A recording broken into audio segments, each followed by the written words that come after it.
17절까지 말씀으로 아빠 아버지라 부르짖으라, 아빠 아버지라 부르짖으라, 이런 제목으로 말씀의 은혜를 나누고자 합니다. 저와 여러분의 일상은 복잡하지 않습니다. 아침에 눈을 뜨면 우리는 그 순간부터 뭔가에 붙잡혀서 하루를 아주 바쁘게 살아갑니다. 물론 각자에게 주어진 중요한 역할일 수 있습니다. 그러나 왜라는 질문을 던지지 않고 살아갑니다. 그리고 저녁이 찾아오면 하루 모든 일과를 마치고 지친 몸을 침대에 누입니다. 자신을 향하여 하루 동안 수고가 많았다는 인사도 없이 코를 골면서 잠을 청합니다. 이런 삶의 모습이 하루하루 반복됩니다. 그러다가 어느 날 삶을 마치게 됩니다. 사랑하는 성도 여러분, 할 일 없이 하루하루 사는 것도 괴로운 일이지만 매일 정신없이 살다가 자신의 삶에서 정말 소중한 것들을 잃어버리고 살아가는 것도 어리석은 삶입니다. 그러나 사람들 대부분이 고민하지 않고 살아갑니다. 로마서 8장 5절에서 바울은 육신을 따르는 자는 육신의 일을, 영을 따르는 자는 영의 일을 생각한다고 하였습니다. 저와 여러분의 삶은 두 가지 갈림길에서 선택하게 됩니다. 우리가 육신을 따르는 자가 될 것인가, 아니면 영을 따르는 자가 될 것인가. 우리가 어떤 선택을 하게 되든지 그 열매는 전혀 다른 것을 보게 됩니다.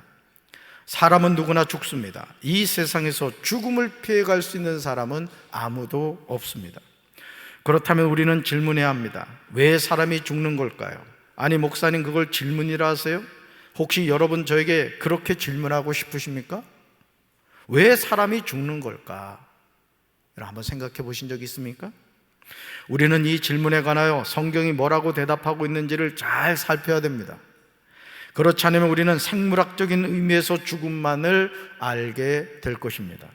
하나님은 성경을 통하여 우리에게 죽음이란 무엇인가에 관하여 알려주셨습니다. 사전적인 의미에서 죽음이란 생물의 생명이 없어지는 현상을 이릅니다. 사람들은 인간의 죽음에 관하여 그들 나름대로 설명하려고 애를 썼습니다. 그러나 성경이 말하는 죽음이란 하나님과의 관계가 단절되는 겁니다. 따라합시다. 하나님과의 관계가 단절되는 것이 죽음입니다. 하나님과 사람의 관계를 단절하게 한 것이 뭐죠? 죄입니다. 우리는 이것을 원죄라고 말합니다. 행복한 가정은 누가 만들어주는 것이 결코 아닙니다. 행복한 교회는 다른 교회 성도가 만들어주는 것도 아닙니다. 행복은 서로의 관계를 통하여 만들어지는 것입니다. 이 시간 가만히 여러분 가정의 행복 지수를 점검해 보시기 바라요.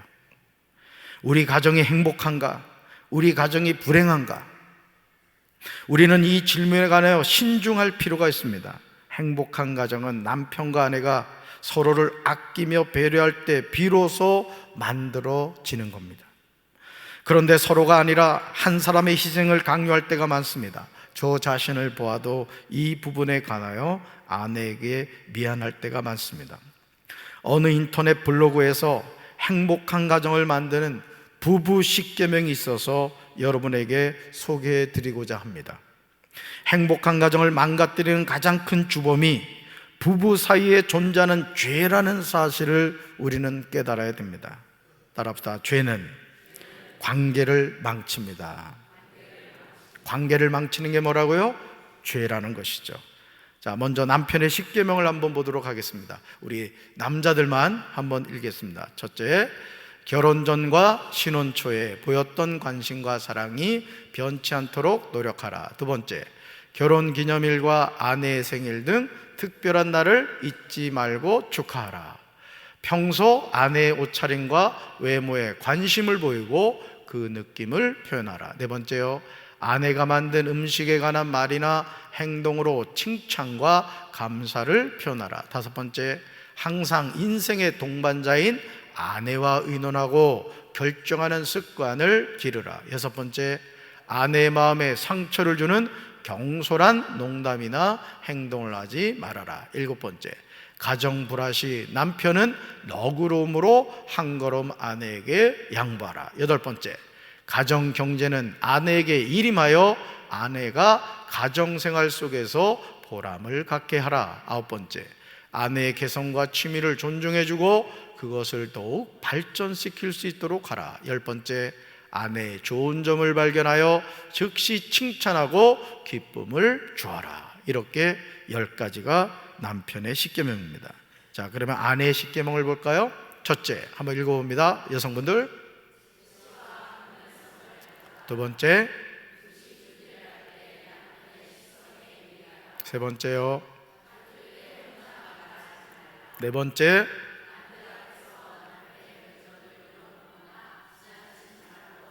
다섯 번째,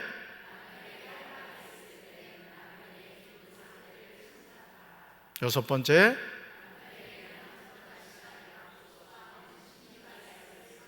일곱 번째,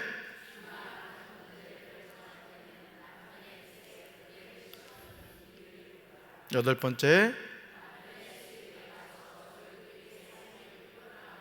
아홉 번째, 열 번째. 네, 이렇게 아내의 십계명을 살펴봤습니다. 정말 단순하게 보이는 남편의 십계명과 아내의 십계명입니다.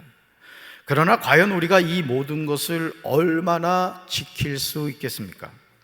서로 사랑하여 한 가정을 이루고 살아가는 부부가 행복하지 못한 모습을 우리는 너무 많이 보고 있습니다. 행복하려고 만났는데, 행복하려고 자녀를 낳고 한 가정을 이루었는데 그 행복을 놓치고 살아가더라는 거죠. 우리가 하나님의 자녀로 살아가는 삶도 마찬가지입니다. 우리 몸은 죄로 인하여 죽었습니다. 우리는 누구나 생로병사란 삶의 주기를 벗어나지 못합니다. 그런데 이 사망의 몸에서 우리를 건져주신 분이 계십니다. 바로 사망의 원세를 깨뜨리신 우리 주 예수 그리스도신 줄로 믿습니다. 이것이 죄에서 승리하는 비결입니다. 오늘 우리가 이 세상을 살면서 아무리 죄를 멀리하려고 하고 죄를 짓지 않으려고 몸부림을 쳐도 우리의 힘과 능력으로는 죄와 싸워서 이길 방법이 있다 없다? 없다라는 거예요. 그래서 주의 보혈 능력이 또다, 주의 피 믿으라고 우리가 고백하는 것이죠. 그러므로 우리는 예수님에게 빚쟁이가 되었습니다. 로마서 8장 12절에서 바울은 형제들아 우리가 빚진 자로 되라고 고백하고 있습니다.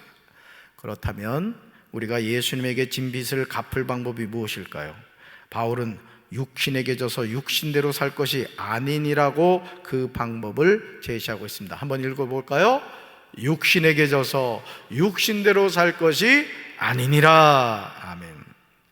지금 바울이 우리에게 말하고자 하는 중요한 핵심은 우리는 빚을 지고 사는 사람들이지만 육신의 빚을 진 사람이 아니라는 겁니다. 그러기에 우리는 자기 육신을 따라 살아야 할 존재가 아닙니다. 만약 저와 여러분이 육신을 따라 살면 죽을 것입니다. 그러나 저와 여러분이 성령으로 몸의 행실을 죽이면 살게 된다는 것이죠.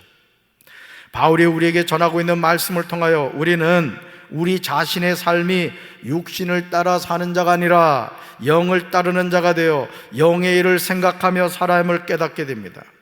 따라합시다. 하나님의 자녀는 영으로서 몸의 행실을 죽이면 살게 됩니다. 아멘.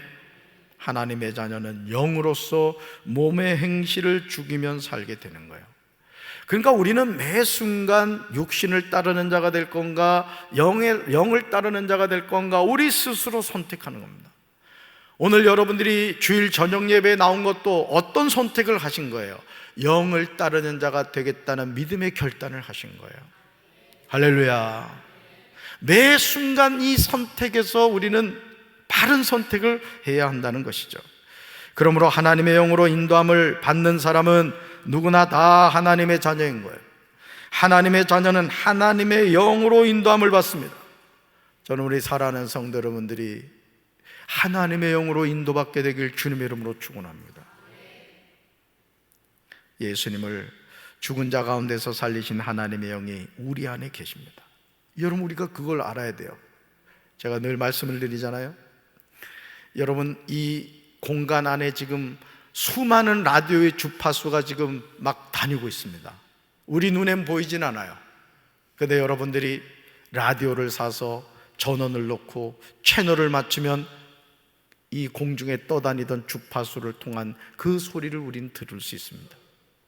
우리가 성령의 임하심과 성령의 역사도 마찬가지입니다. 우리의 마음이 하나님의 여기신 성령님을 인정하고 그 영을 받아들일 때 성령이 우리에게 말씀하시고 우리의 걸음을 인도해 주시는 줄로 믿습니다. 저와 여러분이 받은 성령은 우리를 다시 두려움에 이르게 하는 노예로 만드는 영이 아닙니다. 우리를 하나님의 자녀가 되게 하는 영인 거예요. 믿습니까? 그래서 성령이 함께 하시는 사람들은 늘 기뻐할 수밖에 없는 거예요. 늘 감사할 수밖에 없는 거예요. 감사의 조건이 있기 때문이 아닙니다. 성령이 함께 하시기 때문에 너무너무 기쁜 거예요. 오늘 13여성교회 여러분 보세요. 그냥 머리띠하고 그냥 얼마나 멋있어. 스트레스가 확 해소가 되잖아. 너무너무 이뻐. 그냥 이뻐 죽겠어. 그냥. 그러니 여러분, 하나님도 얼마나 기쁘시겠냐고. 한국교회에서 아마 오늘 예배드린 교회가 많을 텐데 하나님이 우리 교회로 딱 주파수를 맞추셨을 것 같아. 아멘. 그래서요, 우리는 그 성령을 의지하여 아바 아버지라고 부를 수 있는 거예요. 오늘 손찬호 전사님 보니까 선곡을 딱 요거 제목을 맞춘 것 같아. 아바 아버지라 부르는 거예요. 하나님을 우리가 아바 아버지라 부르는 거예요. 따라합시다. 아바 아버지. 예. 아빠 아버지 이런 뜻이. 누구든지 그리스도의 영이 없으면 그리스도의 사람이 아니듯이 저와 여러분이 하나님의 자녀인 것을 증언하시는 분은요, 우리 안에 계신 성령님입니다. 그러니까 여러분, 우리가 매 순간 영적으로 깨어 있어서 나와 함께 하시는 그 성령님을 인정하고 그 성령님과 동행하는 삶을 살 때 우리는 늘 감사하게 되는 거예요. 믿습니까? 성령님은 친히 우리의 영과 함께 우리가 하나님의 자녀라는 것을 증언하십니다. 요한복음 1장 13절에서 사도 요한은 이 사실에 관하여 다음과 같이 말합니다. 같이 읽습니다. 이는 혈통으로나 육정으로나 사람의 뜻으로 나지 아니하고 오직 하나님께로부터 난 자들이니라. 아멘. 하나님의 자녀는요, 혈통으로 나지 않아요. 육정으로 나지 않는다고요. 사람의 뜻으로 나지 않는다고요. 오직 하나님께로부터 난 자들. 여러분이 바로 하나님께로 난 자들은 하나님의 자녀인 줄로 믿습니다. 그러므로 이제 우리가 죄의 본성에 따라 산다면 우리는 죽을 것입니다. 그러나 성령님의 도우심을 받아 몸의 악한 일을 죽인다면 저와 여러분은 살 것입니다. 우리가 하나님의 자녀라면 하나님의 상속자로서 그리스도와 공동 상속인이 되는 것입니다. 그러므로 우리가 그리스도와 함께 영광을 받으려면 그분과 함께 고난도 받아야 돼요. 따라합시다. 고난 없는 영광은 없습니다. 고난 없는 뭐는 없다? 영광은 없습니다. 무슨 일이든지 그렇습니다. 그래서 때로는 우리가 예수님을 믿고 그 예수님과 동행한다는 것이 너무 벅차게 느껴질 때가 많아요. 그럴 땐 여러분 이렇게 고백하시면 돼요. 주님, 나와 함께 해주세요. 주님, 나와 함께 해주세요 라고 고백하면 됩니다. 오늘 13여성교회가 무려 2곡을 소화하기 위해서 얼마나 고생을 했겠어. 저는 알아요. 인천 하기감리교회에서 매년 그 찬양 축제를 했다고. 담임 목사님이 좀 가만히 있으면 좋을 텐데 목회자들도 출전해라 그래요. 그래가지고 한 해는 이렇게 출전을 했는데 또 목사님이 연극을 하셔가지고 막 무대에다가 또 거품 쏘고 막 그래가지고 제가 그래도 율동을 비교적 잘하는데 이 거품에 미끄러가지고 얼마나 엉덩방이를 쪘는데요. 못 본 척을 해야 되는데 성도들은 하는 말이 또 목사님 힘드셨죠? 이러는 거야. 참. 사랑하는 성도 여러분, 고난 없는 영광은 없습니다. 저는 우리 사랑하는 성도 여러분들이 더 하나님을 깊이 알아가시기 바라고 더 하나님을 많이 사랑하시길 바라고 내 안에 계신 성령을 인정하면서 그 성령님과 동행하는 우리 사랑하는 성도들 되기를 주님의 이름으로 축원합니다. 가슴에 손 얹겠습니다. 하나님 아버지, 우리가 하나님을 아빠 아버지라고 부를 수 있는 것은 우리의 수고와 노력이 아닙니다. 갈보리 십자가에서 우리의 죄를 대신하여 못 박혀 죽으신 하나님의 은혜인 줄로 믿습니다. 우리가 이 험한 세상 살아가면서 인생의 고난 앞에 좌절하거나 낙심하지 않게 도와주시고 내 안에 계신 성령님을 의지하여 날마다 믿음으로 승리하는 삶을 살게 도와주시옵소서. 힘들 때마다 아빠, 힘들 때마다 아버지, 살아계신 하나님을 의지함으로 승리하는 복된 삶을 살아가게 하옵소서. 이제는 우리 주 예수 그리스도의 크신 은혜와 하나님 아버지의 한없는 사랑과 성령님의 교통하심이 하나님을 아빠 아버지라 부르며 날마다 믿음 안에서 성령으로 깨어 승리하기 원하는 사랑하는 주의 백성들 위해 이제부터 영원토록 함께 하시기를 간절히 축원하옵나이다. 아멘.